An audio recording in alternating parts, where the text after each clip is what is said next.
Joining me now with more on the humanitarian situation is UNICEF spokesperson Joe English. Joe, thanks for being here. I want to really focus on the children in Gaza, which I know is a focus of yours as well. There's obviously a lot of ongoing fighting, but your agency also warns that water and sanitation are at the point of collapse and that all children under the age of 5 are at high risk of preventable death. Do you really have the resources to continue to operate in Gaza right now? At the moment, the reality is that we are not able to reach every child and every family in need. We work in conflicts all around the world. We have been doing this for more than 70 years, and so we know how to reach children and families in the most desperate of circumstances. But the reality is that whilst bombs are falling and whilst the situation in Gaza as it is now it's almost impossible. So we are getting in, we're providing critical supplies. But as you say, every single child under the age of 5, that is hard to wrap your head around. I've been doing this more than 10 years, and even for me, the numbers, the proportions that we are talking about knock you sideways.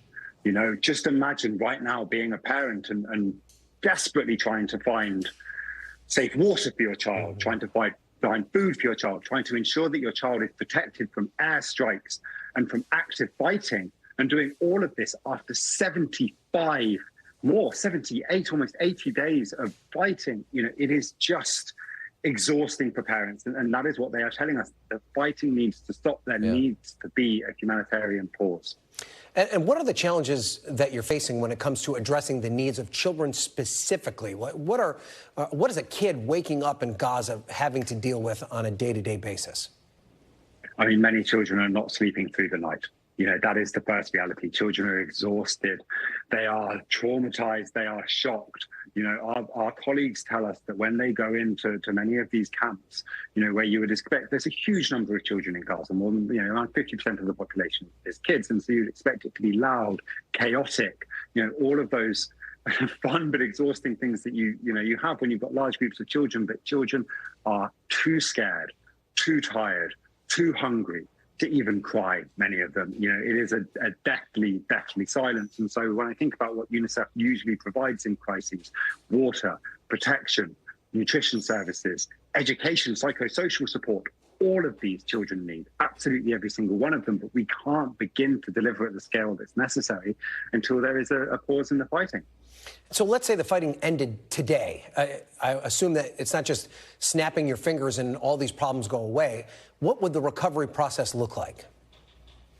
Honestly, I was out in Syria and Turkey at the start of the year when there was the devastating earthquake that hit. And that is effectively what we would be looking at. It would be an emergency response. It would be like there was a sudden catastrophic event, because the number of people who are in need, the number of people who have been forced from their homes, effectively it's an area of land that has been decimated by these attacks. And so we need to be getting in, we need to be making sure that children have access to vaccines, that they have access to safe water, because whilst thousands and thousands of children have been killed in the fighting, we know that if there's something like cholera that takes hold, or other waterborne diseases, or any kind of acute respiratory illness, as the weather gets colder, this could take so many vulnerable young lives. And so it's staggering, but this is what UNICEF does, this is what the UN does, but we need to have the safe conditions, the funding. We need to be allowed to do the work that we do elsewhere in the world, day in, day out. And the UN did pass a resolution calling for more aid. I assume that helps, but is it really all just difficult to get anything done until the fighting stops? The resolution was an important first step. It is, we're thankful that we're all in agreement that more needs to be done in terms of humanitarian aid. I don't think anyone can see the images and not think that is the case. And now it is a case of turning those words into actions. And that means scaling up the humanitarian support going in. It means allowing commercial trucks to go in.